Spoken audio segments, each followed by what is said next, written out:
ગુજરાત એટીએસને એક એવી સફળતા મળી છે જેનાથી દેશના તોળાઈ રહેલું એક મોટું સંકટ ટળ્યું છે।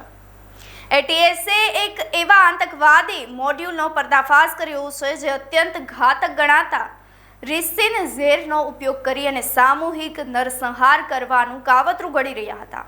પકડાયેલા 3 શંકાસ્પદ આરોપીઓમાં એક MBBS ડોક્ટર પણ સામેલ હતો જે તેની તબીબી જાણકારીનો ઉપયોગ આ ઝેર બનાવવા માટે કરી રહ્યો હતો। આતંકવાદીઓમાં જોડાયેલા આંતરરાષ્ટ્રીય સંગઠન ISKP સાથે હોવાનું પણ સામે આવી રહ્યું છે। વિગતે ચર્ચા કરીએ। નમસ્કાર, આપ જોઈ રહ્યા છો ન્યૂ ભારત ન્યૂઝ અને હું છું આપની સાથે વલ્લરી વ્યાસ। ગુજરાત એટીએસની સતર્કતાને કારણે દેશને હચમચાવી દેતું કાવતરું નિષ્ફળ નીવડ્યું છે। એટીએસે બાતમીના આધારે દરોડા પાડી અને 3 શંકાસ્પદ આતંકવાદીઓની અટકાયત કરી છે। તેમની પાસેથી હથિયારો તો મળ્યા છે, પરંતુ સૌથી ચોંકાવનારી વાત તો એ છે કે રિસિન નામના ઝેરી પદાર્થની પણ તેઓ આપ-લે કરી રહ્યા હતા। આ જ પદાર્થ છે જે સાયનાઇડ કરતાં પણ અનેક ગણું વધુ ઘાતક માનવામાં આવે છે। પકડાયેલા આરોપીઓમાં એક MBBSની ડિગ્રી ધરાવતો શખ્સ પણ છે જે એરડાના કઠોળમાંથી રિસિન ઝેર કઢાવી અને આ પ્રક્રિયામાં સામેલ હોવાનું પણ શંકામાં છે। ઝેરની કોઈ ચોક્કસ દવા કે એન્ટીડોઝ ઉપલબ્ધ નથી, પરંતુ જે તે જૈવિક હથિયારો જેટલું ખતરનાક બનાવેલું છે। તપાસમાં બહાર આવ્યું છે કે આ ટોળકીએ અમદાવાદના દિલ્હી આ સાથે જ લખનઉ જેવા સંવેદનશીલ વિસ્તારોમાં રેકી પણ કરી હતી।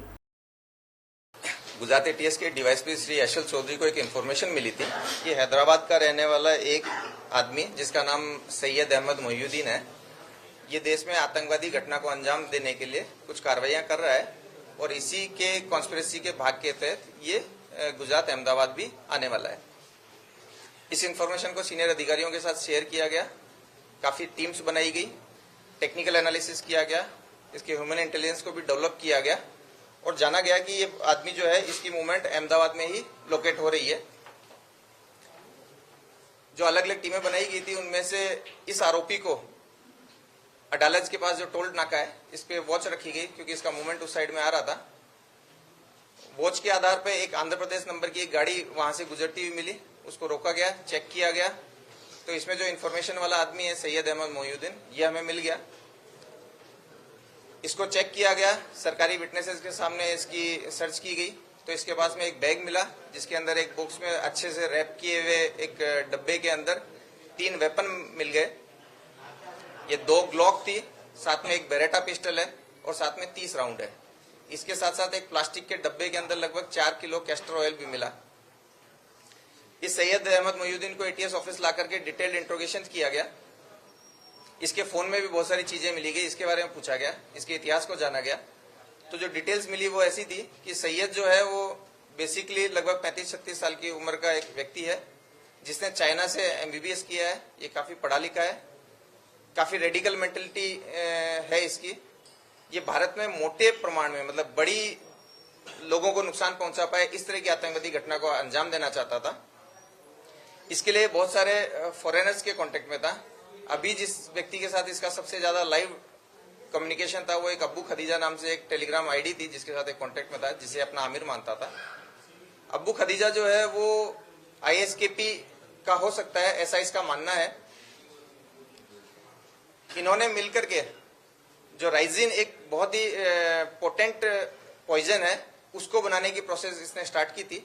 उसके लिए इसने रिक्वायर्ड कैस्टर सीड्स, एसीटोन्स, क्रशर्स वगैरह वगैरह जो इसको चाहिए वो इसने प्रोक्योर किए थे और वो केमिकल प्रोसेस भी चालू कर दी थी। इस पर्टिकुलर विजिट में इसको ये वेपन की डिलीवरी होनी थी।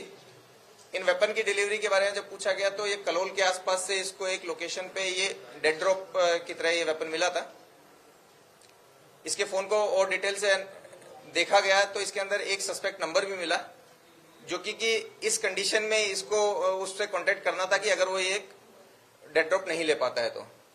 इस नंबर को जब चेक किया गया तो ये नंबर यूपी से मूल इसका SDR होना पाया गया और इसका मूवमेंट गुजरात में होना पाया गया। इसके लिए एक अलग से दूसरी टीम बनाई गई जिसमें DYSP Virjit Parmar, DYSP KP Patel, PI CS Panara और दूसरे हमारे PI PB देसाई वगैरह इन सबकी एक टीम बनाई गई। इस नंबर को लोकेट करने के लिए जब भेजा गया तो ये नंबर लगभग बनासकांठा के आसपास आया। वहां के बहुत सारे होटल्स, गाड़ियां सब चेक करने के बाद में ये 2 लोग हमें वहां से मिले हैं। ये जो दोनों लोग हैं ये लखीमपुर और शामली के हैं। इन दोनों के नाम आजाद सुलेमान शेख और मोहम्मद सुहेल मोहम्मद सलीम खान है। ये दोनों दीनी पढ़ाई किए हुए हैं, काफी रेडिकल हैं। ये भी बहुत सारी फॉरेन एंटिटीज के कांटेक्ट में हैं। इन दोनों ने मिलकर लखनऊ, दिल्ली, अहमदाबाद में कई सेंसिटिव प्लेसेस और भीड़भाड़ वाले जगहों की रेकी की है। साथ ही इन लोगों का जो मूवमेंट है वो कश्मीर में भी दिखाया है इन टेक्निकली। इन लोगों ने ये जो डिलीवरी है, जो वेपन्स की डिलीवरी है, वो हनुमानगढ़ राजस्थान, जो कि एक भारत पाकिस्तान बॉर्डर का जिला है, वहां से ये डिलीवरी ली है। और डिलीवरी लेकर के ये कलोल में इस डिलीवरी को ड्रॉप करके इन्होंने अपना जो इस जगह के जो फोटो, वीडियो और लोकेशंस है वो अपने फॉरेनर हैंडलर को भेजे थे, जिसके आधार पे सैयद ने इसकी आगे डिलीवरी ली थी। इस तरीके से गुजरात एटीएस की कंप्लीट जो टीम है उसने टेक्निकल एनालिसिस और ह्यूमन इंट के आधार पे एक अच्छा मॉड्यूल पकड़ा है, जिसमें 3 जो मुख्य आरोपी हैं उनको अभी तक हम पकड़ लिए हैं। आगे इन्होंने जो डिलीवरी ली उसका सोर्स, ये जो पॉइजन बना रहा है उसका यूज, ये जो फंडिंग कलेक्ट कर रहा है उसके बारे में वो डिटेल इंट्रोगेशन के बाद में हम आपको बता पाएंगे। ये जो 3 लोग हैं इनमें से पहले आरोपी को हमने अरेस्ट करके इसका रिमांड लिया है, उसमें हमें 17/11 तक उसका रिमांड मिला है। दोनों दूसरे अक्यूज को भी अरेस्ट कर लिया गया है और उनको आज हम कोर्ट के सामने प्रोड्यूस करेंगे। તેઓ આગળ શું કરવાના હતા તેની તપાસ ચાલી રહી છે। આપનું શું માનવું છે અમને કમેન્ટ કરી ચોક્કસથી જણાવશો। તેની સાથે જ અમારી ચેનલ ન્યૂ ભારત ન્યૂઝને લાઇક, શેર, સબસ્ક્રાઇબ કરવાનું ભૂલશો નહીં। નમસ્કાર।